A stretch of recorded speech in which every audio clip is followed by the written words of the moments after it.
بسم اللہ الرحمن الرحیم۔ دوستو، یکم شعبان کو آپ نے یہ وظیفہ کرنا ہے، بہت ہی خاص عمل ہے۔ انشاءاللہ اللہ تعالیٰ کی رحمت سے آپ کی ہر دعا قبول ہوگی۔ خاص طور پر رزق کے حوالے سے اگر آپ پریشان ہیں، دولت کے حوالے سے آپ پریشان ہیں، قرض آپ کے اوپر بہت زیادہ ہے، آپ بہت زیادہ دن بدن مقروض ہوتے جا رہے ہیں، تو انشاءاللہ میرے بہنوں بھائیوں، اللہ تعالیٰ کی رحمت سے یہ وظیفہ آپ نے کر لینا ہے۔ اس کے بعد آپ دعا مانگے، انشاءاللہ جو بھی آپ کی دعا ہوگی، خاص طور پر دولت کے حوالے سے، پیسوں کے حوالے سے، تو انشاءاللہ آپ کی ہر طرح کی نیک جائز جو دعا ہوگی وہ اللہ تعالیٰ کی رحمت سے قبول ہوگی۔ بہت ہی خاص عمل ہے، اس عمل کو آپ کبھی بھی ضائع نہ کریں۔ بہت چھوٹا سا ہے، اتنا آپ کا زیادہ ٹائم نہیں لگے گا، زیادہ سے زیادہ آپ 5 یا 10 منٹ کے اندر آپ کا یہ مکمل عمل جو ہے وہ کمپلیٹ ہو جائے گا۔ لیکن یقین مانو کہ یہ جو 5-10 منٹ ہیں یہ آپ کی زندگی کو بدل دینے والے ہیں۔ بہت ہی خاص عمل ہے، بہت ہی ضروری عمل ہے، اس کو آپ اپنی زندگی میں لازماً کریں۔ تو آئیے چلتے ہیں آج کے وظیفے کی طرف، آج کے اس عمل کی طرف۔ لیکن اس سے پہلے ایک چھوٹی سی اپنے بہن بھائیوں سے گزارش ہے کہ اگر آپ نے ابھی تک ہمارے اس چینل کو سبسکرائب نہیں کیا تو نیچے آپ کو سبسکرائب کا آپشن دکھائی دے رہا ہوگا، اس پر کلک کریں، چینل کو سبسکرائب کر لیں۔ میں دعا کرتا ہوں جتنے بھی ہمارے بہن بھائیوں نے چینل کو سبسکرائب کیا ہوا ہے، اللہ تعالیٰ میرے تمام بہن بھائیوں کو ہمیشہ خوش رکھے، ہمیشہ سلامت رکھے، اور جس نیک مقصد کے لیے آپ یہ ویڈیو دیکھ رہے ہیں، اللہ تعالیٰ آپ کے اس مقصد میں کامیابی و کامرانی عطا فرمائے۔ تو چلیے چلتے ہیں آج کے اس خاص عمل کی طرف۔ آپ نے کیا کرنا ہے، آپ نے سب سے پہلے درود شریف پڑھیں، ٹھیک ہے؟ 3 دفعہ آپ نے درود شریف پڑھنا ہے، درود ابراہیمی۔ اس کے بعد آپ نے یا مجید، ٹھیک ہے، اس کو آپ نے 33 مرتبہ پڑھنا ہے۔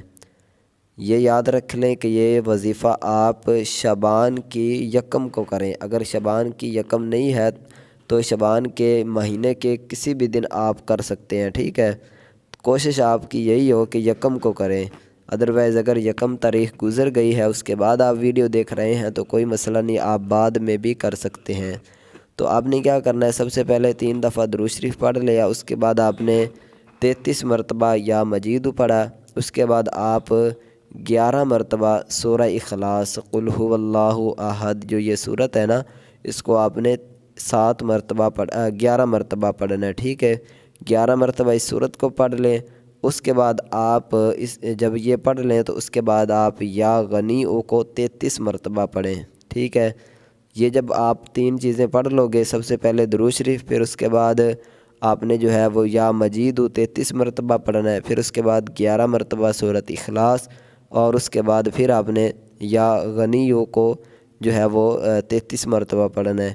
یہ پڑھ کر اس کے بعد آپ درود شریف پڑھیں 3 دفعہ، جو پہلے آپ نے درود شریف پڑھا تھا وہی درود ابراہیمی 3 مرتبہ پڑھ کر اس کے بعد آپ کوشش کریں کہ یہ وظیفہ تہجد کے ٹائم کریں، ٹھیک ہے؟ اگر کیونکہ اس وقت آپ اکیلے ہوگے، تنہائی کے وقت جب ہم یہ وظائف کرتے ہیں تو اس وقت ہم اچھے طریقے سے مالک سے رو رو کر عاجزی اور انکساری کے ساتھ جو دعا مانگتے ہیں، اصل جو چیز ہے وہ دعا ہے۔ جب آپ اچھے طریقے سے خشوع خضوع کے ساتھ دعا مانگو گے، یقین مانو کہ وہ آپ کی دعا بہت کم رد ہوتی ہے، وہ آپ کی دعاؤں کی قبولیت میں جو ہے وہ بہت زیادہ بڑھ جاتی ہے۔ تو اس لیے کوشش کریں کہ یہ وظیفہ تہجد کے ٹائم کریں، ادروائز آپ کسی بھی وقت مکروہ وقت کے علاوہ کر سکتے ہیں، ٹھیک ہے؟ تو آپ نے یہ وظیفہ کر لیا، اس کے بعد دعا مانگیں اچھے طریقے سے، عاجزی اور انکساری کے ساتھ، چاہے تو سجدے میں سر رکھ کر دعا مانگیں، چاہے آپ ویسے ہاتھ اٹھا کر جو ہے جس طرح ہم عموماً دعا مانگتے ہیں اس طرح بھی آپ دعا مانگ سکتے ہیں۔ اور دعا میں آپ مالک سے یہ کامل یقین کے ساتھ، پکے یقین کے ساتھ کہ مالک مجھے یہ میری پریشانی ہے، اس کو دور فرما، تو انشاءاللہ اللہ تعالیٰ کی رحمت سے میرے بھائیوں بہنوں آپ دیکھو گے یہ وظیفہ کرنے کی دیر ہے تو آپ کو اس وظیفے کے ایسے اثرات محسوس ہوں گے کہ آپ حیران ہو جاؤ گے۔